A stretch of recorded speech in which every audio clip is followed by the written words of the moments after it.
Today I'll be presenting to you my senior project on what hidden actions occur in animal parks. The majority of people do not know the truth of what treatment animals undergo within zoos, aquariums, and other animal parks. They believe that they are being treated with care, given what they need to live long, healthy lives. Unfortunately, the truth of the situation is a much darker one that many avoid seeing. To explain what animals must face in these parks, I'm going to take you through what an animal's life looks like in a zoo or aquarium from the beginning to the end. The start of an animal's life in a zoo would be how they got there.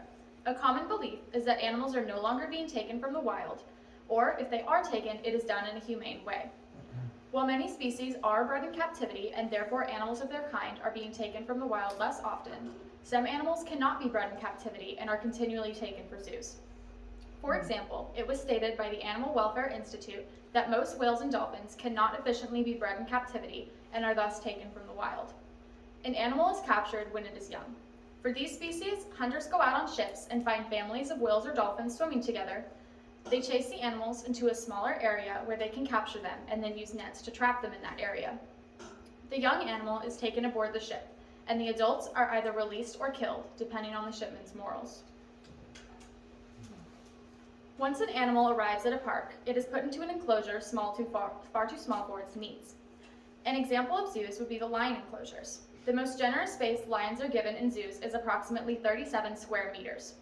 This seems like a large amount of space until you learn that lion prides would normally inhabit an area of 20 square kilometers under natural conditions, meaning their living space is over 500 times smaller than what is necessary for these creatures.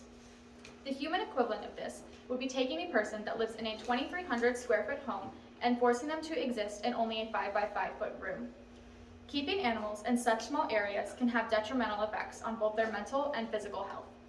Animals are often sick in zoos. Whether severely or minorly, they are overall not physically well. Their mental health is often overlooked completely, as many people believe animals cannot have the same issues of depression and anxiety that people can. However, these mental distresses often show up in the animal's actions, as many start hurting themselves, other animals, or even people. The next large mistreatment animals undergo in parks is the lack of stability offered. Animals are social creatures. They need the other animals they have bonded with in order to remain mentally well. Zoos, however, separate the animals on the regular. Zoos commonly move animals between parks and enclosures, tearing them away from one another. This action can have such an impact on animals that it leaves a lifelong scar of depression and anxiety, with animals refusing to socialize with one another out of fear of separation or grief for the ones they have lost. The well-being of these animals is not a top priority to these facilities claiming to care for them. Animals are put under extreme stress once they are in the parks. They go from having no interaction with human beings to being surrounded by children pointing and screaming at them.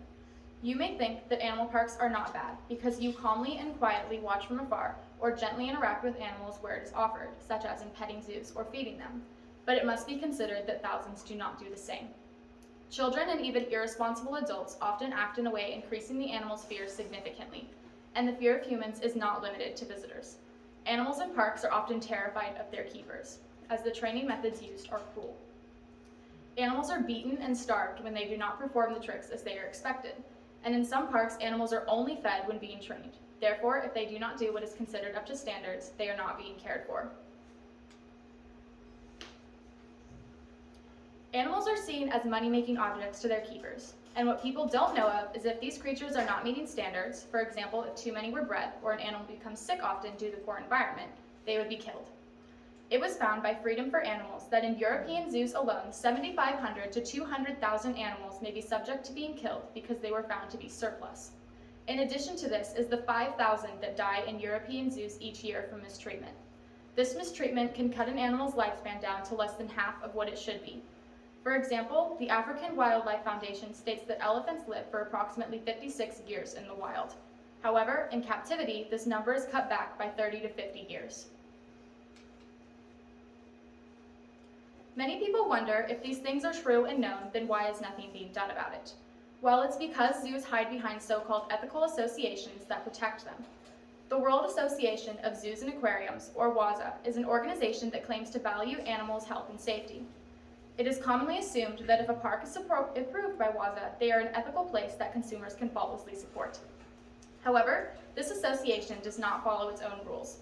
They claim in their code of ethics that animals will be given sufficient space to exercise natural behaviors, and their well-being will be paramount. As I have discussed, these claims are not true. The same small enclosures and stressful situations occur in WAZA parks as well as others. In addition to WAZA not following its own rules, the USDA does not act in defense of animals as they claim. They have been found to ignore claims and evidence of abuse in zoos as close as Monterey. How can we trust the legal system to defend animals when jobs are not being done and abuse is being ignored? Neglect occurs in nearly every park, as you'll see going through the examples, beginning with one from across the globe and ending only 30 minutes away. The Cayman Turtle Center is an animal park in the Cayman Islands. They are a popular tourist attraction where visitors may observe or even touch sea turtles. It has come to surface, however, by the Association World Animal Protection that the park is extremely unsanitary and causing diseases to spread to both animals and people. There's bacteria in the tank's water that can spread from the animals to both handlers and visitors and cause diseases such as salmonella. The park is not only a threat to the animals they hold, but to people as well. SeaWorld is an extremely popular park that uses animals as its main attraction. Yet the treatment of these animals is horrendous. Animals that naturally travel tens of miles per day are kept in tanks smaller than parking lots. They are commonly trained with methods of starvation and taught to beach themselves in order to show off the creature to an audience. This repeated beaching can cause internal damage in the animals as it is not a pressure their organs are supposed to be under. The care of these animals is not considered as they are forced to participate in such harmful actions. The San Francisco Zoo has been accused of unjust treatment of animals for years. Many trusted officials from around the globe have expressed their concerns about the zoo's ethics. The enclosures have been compared to those of zoos that existed 2 centuries ago, without even enough water for the animals to drink, let alone enough space to exercise and stay healthy. There are known problems with management, oversight, and serious problems of animal welfare, according to ABC News, and yet the park remains open. At Monterey Zoo, animals are injured and left untreated and trained with illegal methods, and still these problems are ignored by government officials. Former inspectors for the USDA have stated that overlooked welfare concerns such as those at Monterey Zoo have increased in the past 6 years. Furthermore, hooks and canes are used to injure and scare elephants in order to train them. Instruments such as these have been banned, but the park still uses them. These abusive methods have been reported to the USDA, but nothing has been done to stop them. The park is still allowed to keep elephants and continues to use their outdated techniques. Six Flags Discovery Kingdom is a park close to home that partakes in similar problems as other parks, such as keeping animals in small enclosures, training marine life to beach themselves, and training their animals with methods of starvation. Though this park in particular is also known to have an unnaturally large number of animals dying in it. In the past 25 years, at least 29 animals have died in Discovery Kingdom.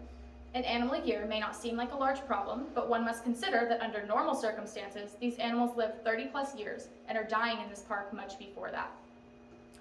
The Barry R. Kirshner Wildlife Foundation is an organization claiming to be a sanctuary in Oroville, California. The abuse that takes place in this park is evident to anyone even remotely educated on animal care. The cages animals are kept in are extremely unhealthy, with the enclosures being nothing more than a dog pen that would not even be suitable to keep a dog in for large amounts of time. There is nowhere close to enough room for these animals. They cannot run or exercise at all in these spaces. There are no pools of water for the animals to cool off in, and the amount of drinking water offered is not satisfactory. The animals have no grass to attempt resembling the wild.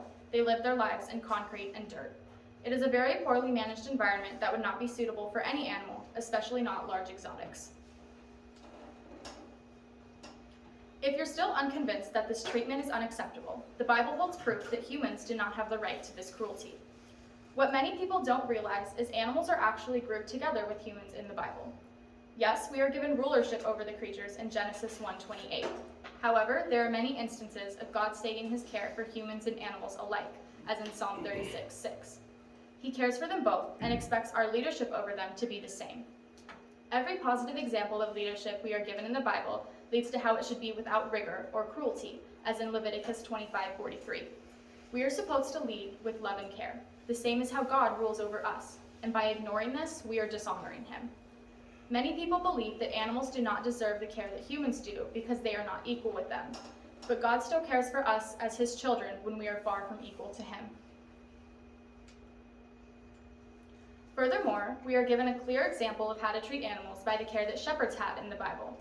Animals were called a part of the shepherd's household. They cared for them with love. They led their animals gently and wouldn't leave even one behind. Shepherds were known to be so caring that even God himself is called one.